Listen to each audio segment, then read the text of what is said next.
Hello, എല്ലാവർക്കും എൻ്റെ പുതിയ വീഡിയോയിലേക്ക് സ്വാഗതം. ഇത് കാണുമ്പോൾ നിങ്ങൾ വിചാരിക്കും ഇതെന്താ മരത്തിൻ്റെയൊക്കെ വീഡിയോ അല്ല. ഇതാ നെല്ലിക്ക അഥവാ ലവലോലിക്ക, റൂബിക്ക അങ്ങനെയൊക്കെ പറയും. അങ്ങനെ പറയാനുള്ള പല പേരുകളും ഞാൻ പറയാനുള്ള കാരണം എൻ്റെ വീട് കണ്ണൂരാട്ടോ. അവിടെ ഇതിന് റൂബിക്ക എന്നാട്ടോ പറയാം. അതേപോലെ എൻ്റെ ഭർത്താവിൻ്റെ വീട് കൊല്ലത്താണ്. അവിടെ ഇതിന് ലവലോലിക്ക എന്ന് പറയും. അത് ഇതേപോലെ നാലായിട്ട് കഷ്ണമാക്കി എടുക്കണം. ഇതൊക്കെ പണ്ട് പഠിക്കുന്ന കാലത്ത് ഇതൊക്കെ ഓരോ വീടുകളിൽ ചെന്ന് പെറുക്കിയെടുത്ത് ആ വീട്ടുകാർ കാണുമ്പോഴത്തേക്ക് ഇറങ്ങി ഓടി വീട്ടിൽ കൊണ്ടുപോയി ഉപ്പൊക്കെ പെരക്കിയിട്ട് തീറ്റിയ. അതേപോലെയുള്ള അനുഭവങ്ങളുണ്ടെങ്കിൽ നിങ്ങൾ കമൻ്റായിട്ടിടണേ. അതേപോലെ എൻ്റെ വീഡിയോ ഇതുവരെ സബ്സ്ക്രൈബ് ചെയ്യാത്തവരും ലൈക്ക് ചെയ്യാത്തവരും ഒന്ന് ലൈക്കും സബ്സ്ക്രൈബും ചെയ്തേക്കണേ. അതിനുശേഷം അത് കട്ട് ചെയ്തെടുത്തിട്ടുണ്ട്. അതിലേക്ക് ചൂടുവെള്ളം, തിളപ്പിച്ച വെള്ളം ഒഴിച്ച് ഒന്ന് നന്നായിട്ട് ഇളക്കിയെടുക്കുക. അതൊന്ന് വെന്ത് കിട്ടണം കേട്ടോ. അതിനാ ചൂടുവെള്ളം ഒഴിക്കുന്നത്.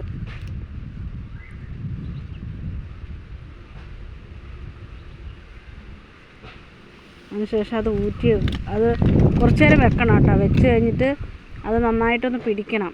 ആ വെള്ളത്തിൽ നന്നായിട്ടൊന്ന് ചെറുങ്ങനെ ഒന്ന് വെന്ത് കിട്ടണം. പക്ഷെ വെള്ളം ഊറ്റി കളഞ്ഞിട്ട് ഇതേപോലെ ഉപ്പ് പെരക്കാൻ വേണ്ടി കുറച്ച് പിന്നെ ഇടുക. അതിന് മുകളിൽ ഉപ്പിട്ടൊന്ന് ഇങ്ങനെ ഒന്ന് ഇളക്കി കൊടുക്കുക. ശേഷം കുറച്ചുകൂടെ പിന്നെ റൂബിക്ക ഇടുക, ഉപ്പിടുക, അങ്ങനെ ചെയ്യുക.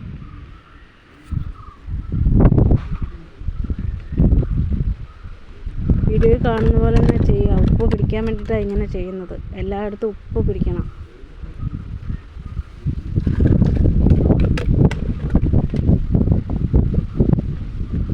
ഇന്നത്തെ അച്ചാറിടുന്ന എൻ്റെ ഭർത്താവാട്ടാ. കാരണം ഇങ്ങനത്തെയൊക്കെ ഉള്ള അച്ചാർ എൻ്റെ ഭർത്താവിനെ അറിയുള്ളൂ. ഞാൻ വെറുതെ റിസ്ക് എടുക്കാൻ വേണ്ടി നിന്നിട്ടില്ല. ഞാൻ വിചാരിച്ച് അവർ ചെയ്തോട്ടേന്ന്. ഇനി അത് കുറച്ച് നേരം ഒന്ന് പിടിക്കണം. അതിനായിട്ട് അടച്ചു വെക്കാം. അതിലേക്ക് വേണ്ട പൊടികളെടുക്കാം. മുളക് പൊടി വേണം. കണക്ക് പറയുന്നില്ല, നിങ്ങളെന്തായാലും കാണുന്നുണ്ടല്ലോ. 1 സ്പൂൺ മഞ്ഞൾപ്പൊടി, അതേപോലെ തന്നെ ഉലുവാപ്പൊടി, എണ്ണ ഒഴിച്ച് കൊടുക്കുക. കടുക് ഇട്ട് കൊടുക്കുക. വറ്റൽമുളക്, കറിവേപ്പില,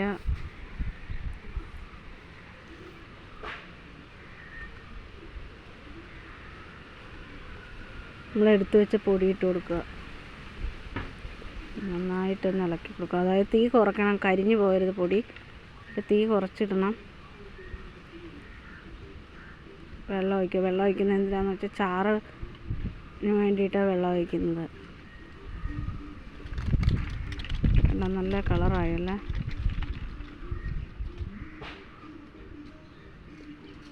ഇനി തീ വേണേൽ കൂട്ടിക്കോ കേട്ടോ. ഈ പൊടി കരിഞ്ഞു പോകരുത്. കരിഞ്ഞു പോകാതെ വേണം ഇളക്കി കൊടുക്കാൻ. കരിഞ്ഞു പോയാൽ കൊള്ളത്തില്ല.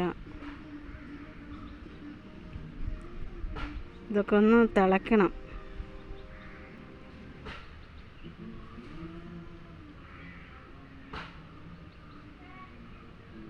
ചാറ് കുറവാന്ന് വേണ്ട, വെള്ളം ഒഴിച്ചൊന്ന് ചാറ് ആക്കിയെടുക്കണം കേട്ടോ. നല്ല ചാറ് വേണ്ട, നമുക്കറിയാലോ. അതുപോലെ ഇതിലേക്ക് പിന്നെ റൂബിക്കൊക്കെ ഇടുമ്പോൾ എല്ലാം കണക്കായിക്കോളും. ചാറൊക്കെ മാറി ഒരു കുഴ ആയിക്കോളും. ഇവിടെ തിളയ്ക്കുന്നുണ്ട്.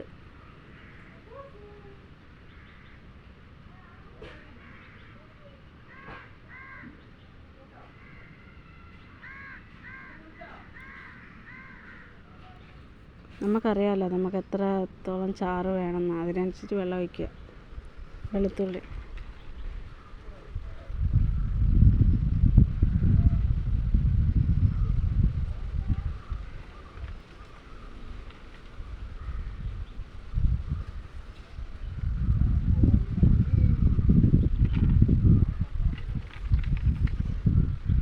കടു പൊട്ടിക്കാൻ നേരം വെളുത്തുള്ളി ഇടുന്നവരുണ്ട്. അല്ലാതെ ഇങ്ങനെ ഞങ്ങളിങ്ങനെ ഇടുന്ന. അതിനുശേഷം കുറച്ച് ആ ഒരു തിളച്ചതൊക്കെ മാറി കിട്ടാൻ വേണ്ടി ഒന്ന് മാറ്റി വെച്ചിട്ടുണ്ട്. കാരണം തിളച്ച ഉടനെ തന്നെ ഈ നെല്ലിക്ക ഇടരുത്. കാരണം നെല്ലിക്ക ആദ്യമേ ഒന്ന് നമ്മൾ ചെറുങ്ങനെ വേവിച്ച് വെച്ചതാണ്, അതായത് ചൂടുവെള്ളം ഒഴിച്ചിട്ട്. അതുകൊണ്ട് അത് തിളച്ചതിനകത്തിട്ട് കഴിഞ്ഞാൽ കൂടുതലങ്ങ് വെന്തളിഞ്ഞു പോകും. അതുകൊണ്ട് നമ്മൾ കുറച്ച് നേരം അത് മാറ്റി വെച്ച് അതിൻ്റെ ചൂടൊക്കെ തണിഞ്ഞിട്ടാണ് നെല്ലിക്ക എടുത്തിട്ടത്.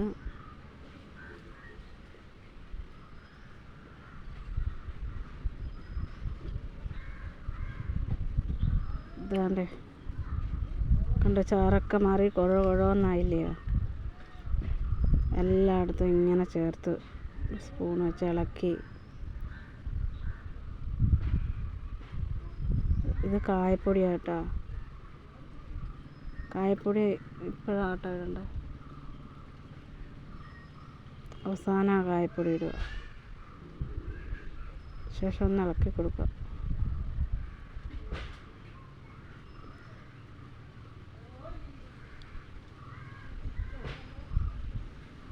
നന്നായിട്ട് ഇളക്കി കൊടുക്കുക.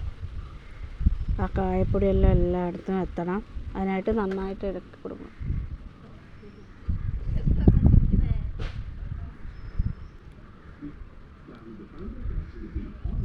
ഇതാ എൻ്റെ നെല്ലിക്ക അച്ചാറായിട്ടുണ്ട്. റൂബിക്ക ലവലോലിക്ക. ഇഷ്ടപ്പെട്ടേ